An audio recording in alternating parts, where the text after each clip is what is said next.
your nation, your province, your southern Alberta. From the heart of Lethbridge, it's Bridge City News Weekend Edition. Hello, I'm Naveen Day. Thanks for joining us. After just 4 days on the campaign trail, Liberal leader Mark Carney stopped campaigning Thursday to head to Ottawa to call a meeting of the Canada-U.S. Cabinet Committee. They met to discuss U.S. President Donald Trump's automotive tariffs. Finance Minister François-Philippe Champagne told reporters he wants workers to know, quote, "We have your back," while making sure the government builds a made-in-Canada supply chain. Trump's 25% tariffs on all automobile imports to the U.S. start next week, and the president has since threatened Canada and the European Union with even stiffer tariffs if they work together to do economic harm to America. Last night, the President of the United States reached out to schedule a call. I appreciate this opportunity to discuss how we can protect our workers and build our economies. I will make clear to the President that those interests are best served by cooperation and mutual respect, including of our sovereignty. We will fight the U.S. tariffs with retaliatory trade actions of our own that will have maximum impact in the United States and minimum impacts here in Canada. We will protect our workers and our industries during this difficult period. But above all, we will build a new Canadian economy. We will build Canada strong.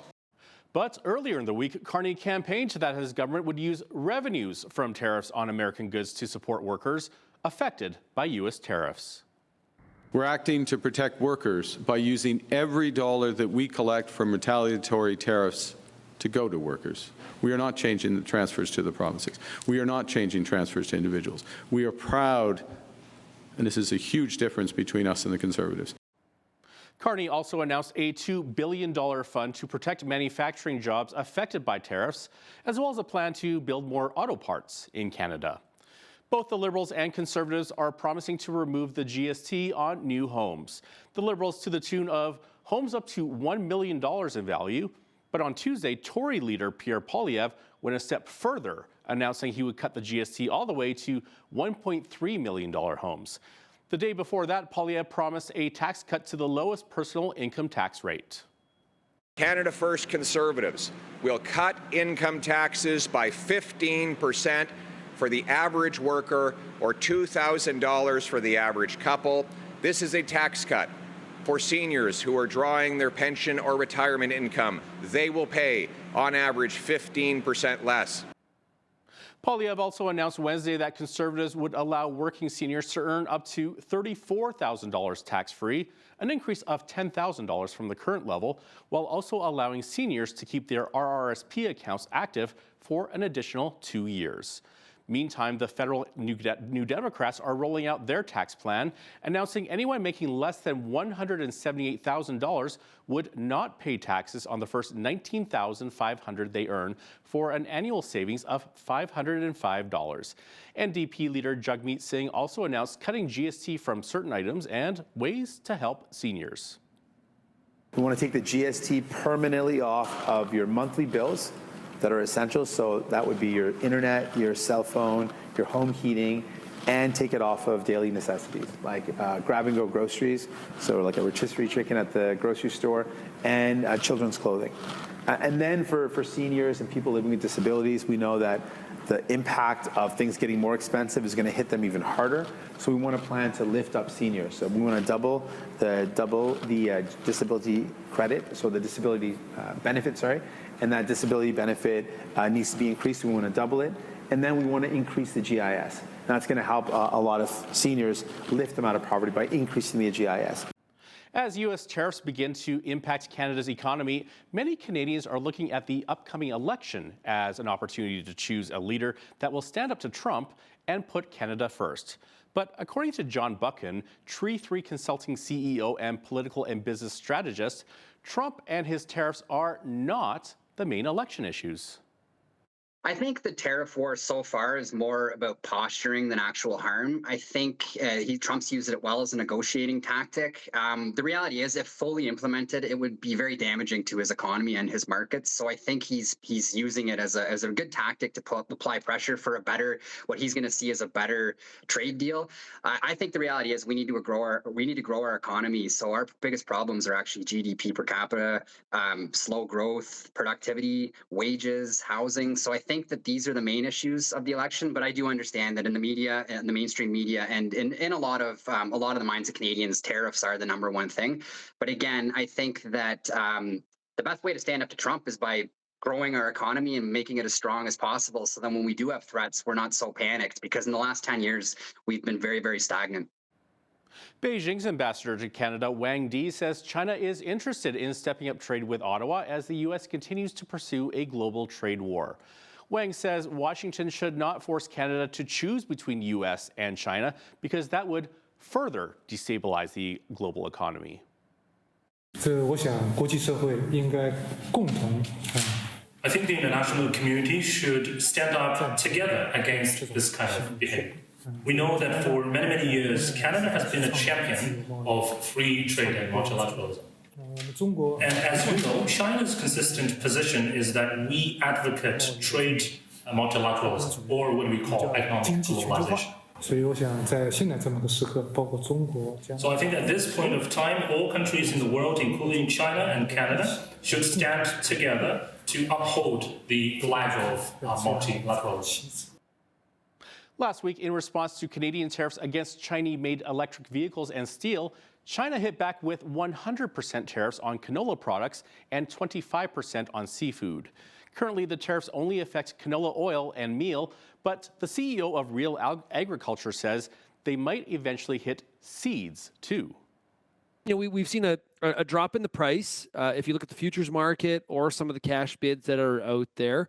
And it has farmers really questioning, hey, wait a minute here, and trying to draw connections. Like, how did this happen? And this all happened because of tariffs on Chinese EVs coming into the country.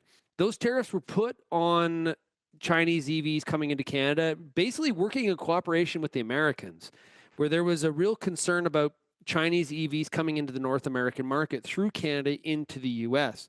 So as a Canada-U.S. partner, Canada made the decision to move ahead with that. And now, kind of once again, this feels like deja vu, Canada caught in the middle here between China and the Americans.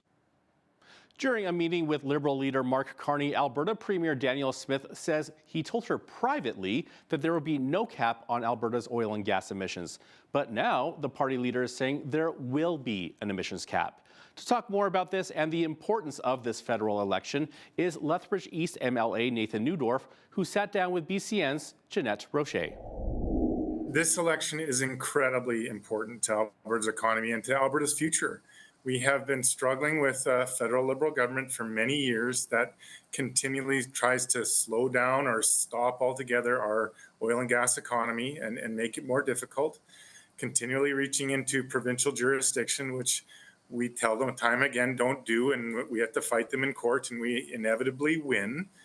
And we do unfortunately have a long list of federal leaders that come to Alberta, promise certain things here or say them quietly to us, and then they go say something different when they get back to Ottawa. So we hope Albertans are paying attention, and we hope Canadians are paying attention and vote for a government that actually puts Canada and all Canadians first instead of just their own political interests. I think it was actually the same day that they flipped that. I believe it was his environment minister that that sort of went publicly on the other side of the country saying, actually, no. So Nathan, do you believe fellow politicians, when they suddenly change their mind on these issues at election time, particularly when for decades they have been maybe like for carbon taxes and against building pipelines? Yeah, I don't. And I don't think any Canadians do. It's what gives politicians, all colors, all stripes, bad name. When you say one thing in election time, you say something different. I know it's something that I would ask them to look at. It's very important to remain consistent in the face of potentially some pushback. I know I've had challenges, whether I talk about issues that are important to Lethbridge, but if it's been a platform promise, I've got to stay consistent and say the same thing from when I was first elected 6 years ago to today. And I would hope that people would pay attention if federal politicians are changing their tune after decades writing books about carbon taxes and reducing emissions and then promising to go a different direction. I find it a little bit hard to believe, and I'm sure many of your watchers do as well. Now, Premier Smith actually mentioned the possibility of a referendum if these 9 demands are not met. So she sounds pretty serious. So to what degree are you hearing rumblings about Alberta separation? Well, we are hearing rumblings, certainly. And we are, I believe, the Premier very serious to take our lead from Albertans, which is why we've got legislation to allow for citizen-led referendum. And if those issues are important to enough Albertans, they can move that forward, and we want to listen to that. We're proud to be part of Canada. We want jurisdictional guidelines to be followed, and we want people to work together.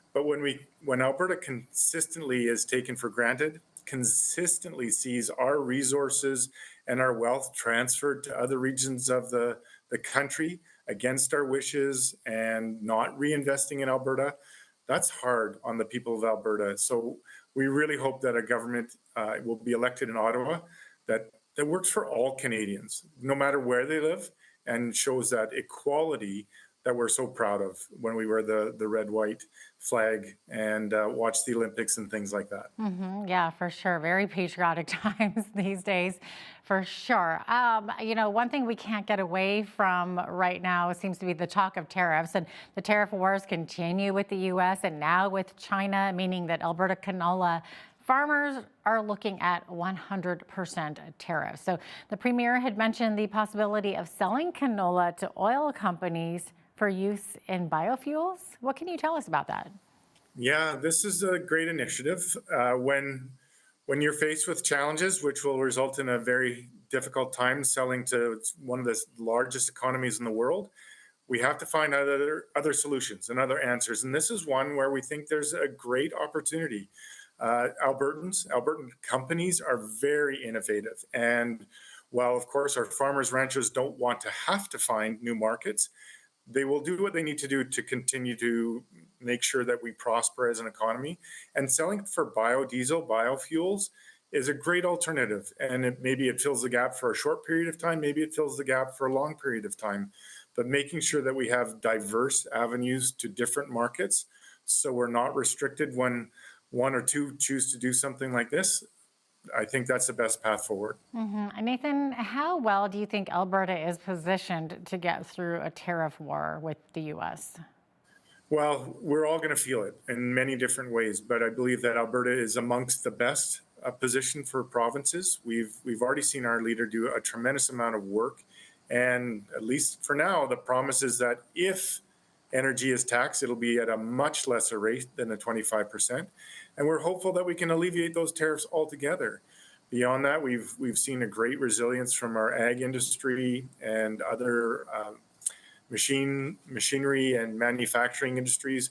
We've got more work to do. We hope that cooler heads will prevail, and the integrated nature of our market will allow for good talks, good negotiations, so that we can de-escalate this and work to better both Alberta's economy and the U.S. states' economies. They're heavily reliant on a lot of products out of Alberta. Alberta Premier Danielle Smith was in Florida once again Thursday and once again faced criticism for it. This time it was to pay a visit to right-wing podcaster Ben Shapiro and go on his show. She says she's doing this to appeal to a Republican audience to see if they can help convince President Trump to be more lenient on the tariffs. Smith told the legislature Wednesday that she is being unjustly criticized for heading south to try to defuse an escalating trade war. They want this lady and Alberta to just sit down and shut up.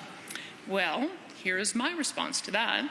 I will not be silent. Alberta will not be silent. We will not be pushed around and called traitors for merely having the courage to actually do something about our nation's and province's predicament other than merely indulging in self-righteous tantrums. And I, for one, will never be silenced by the party in Ottawa that has sold out our beloved province for the last 10 years with the help of their NDP collaborators. I have and I always will put Albertans first. And until this danger to Alberta and our economy is passed, they're going to have to roll me off in a stretcher before I will stop fighting for our province and our people. So they can call me and my caucus, whatever name in the dictionary they want. As long as Albertans know that we are fighting for them and their families, we could care less what the members opposite or Liberal politicians in Ottawa have to say about us, because Albertans expect their Premier and government to always put Albertans first and lead them through this storm with fearless determination. Our government's advocacy has made a massive difference for Albertans and for Canadians, and that is a fact. But now we have another tariff deadline looming on April the 2nd, and I am now off to the U.S. yet again to try and speak to Americans, this time through the second largest podcaster in the world, whose audience is made up of exactly the people we need to persuade to convince their president to change course on tariffs against Canada. And what does Team Carney want me to do? They want me to abandon my post, remain in Alberta, and do absolutely nothing to defend our province. Smith's criticizers from Alberta's opposition and beyond say she is being far too chummy with far-right influencers who wish to do Canada harm. For his part, Ben Shapiro is criticized by the left for mocking Canada as, quote, a silly country, and has mused it could become a 51st state. But according to Smith, he has a wide circle of influence that could help change the minds of Trump administration officials on tariffs.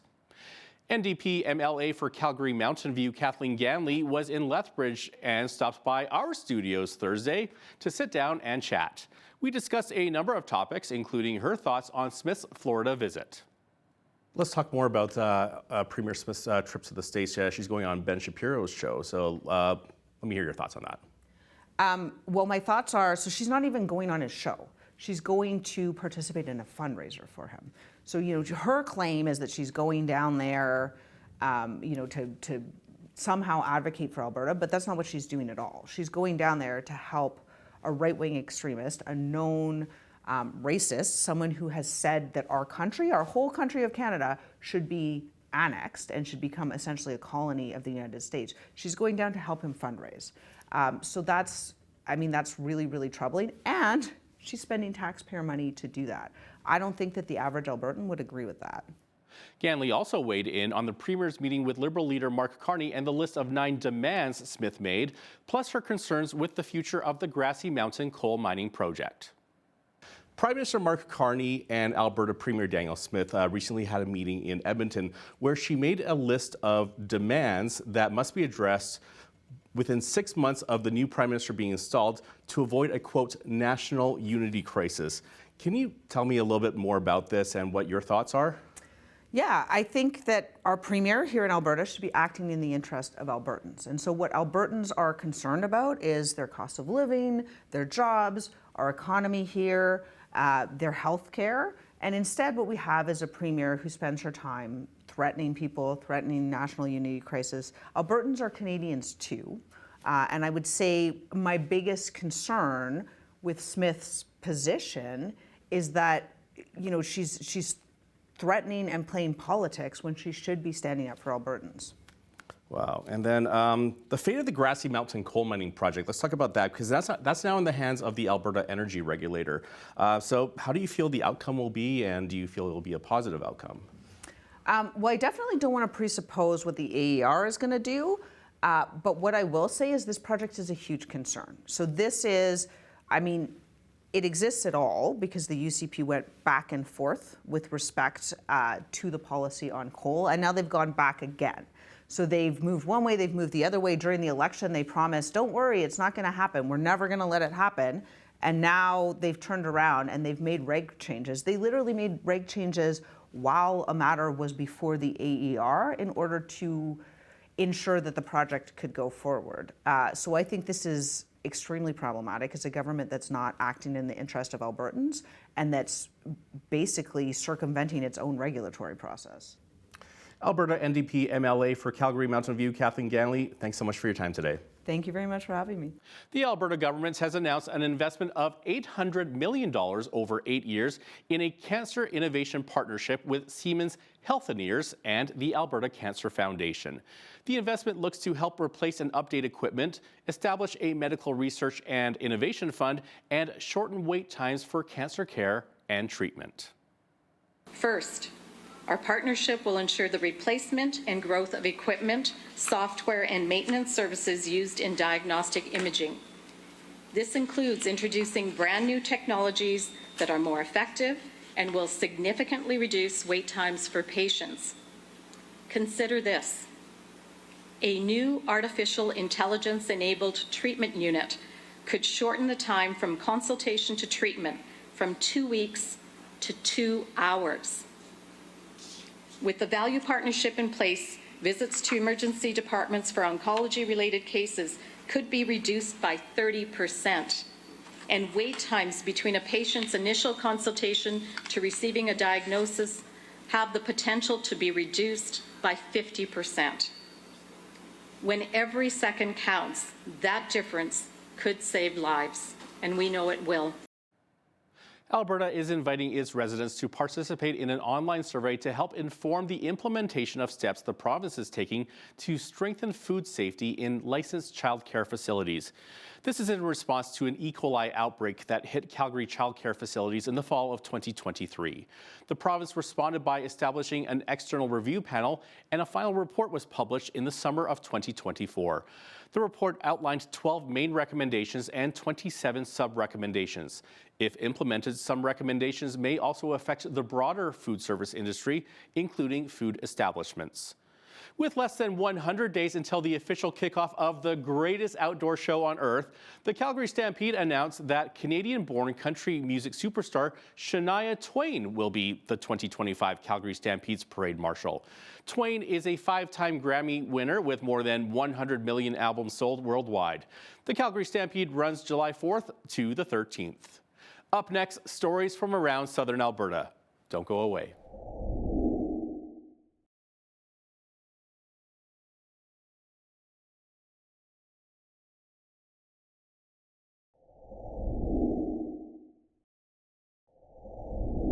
As of last Wednesday, downtown Lethbridge now has 10 free days of parking spread throughout the year. Sarah Amy's executive director of the Downtown Lethbridge Business Revitalization Zone says the pilot plan aims to attract more customers to the city centre while supporting businesses. Essentially what we're doing here is choosing parking days on typically slower days to try and persuade folks to come into the downtown. There'll be free parking, so access to stores should be a bit easier for you. You don't have to pay the fine. You won't get ticketed if you stay over.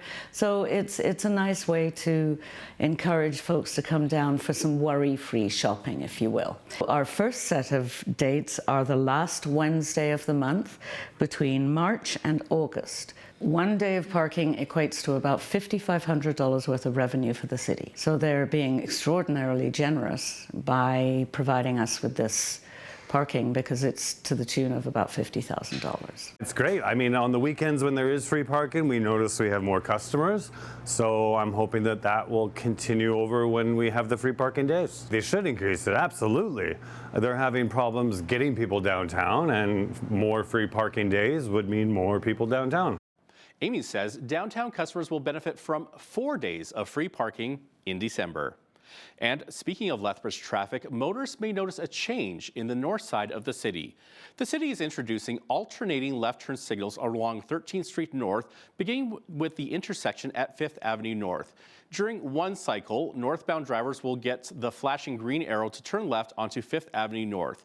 In the next cycle, southbound traffic will get the arrow. They say the new system will give each group of drivers a clear and safe chance to turn left and will keep traffic flowing smoothly. If proven effective at this intersection, more may follow suit. The candidates for the Lethbridge riding ahead of the federal election have all been confirmed. Tuesday afternoon, Conservative Rachel Thomas formally announced her re-election bid at an event held in the city. She will try to maintain Lethbridge for her 4th term. BCN's Landon Hickok has more. In the midst of what is promised to be an historic federal election, the incumbent Conservative Member of Parliament for Lethbridge is seeking a fourth term in office ahead of the upcoming April 28th federal vote.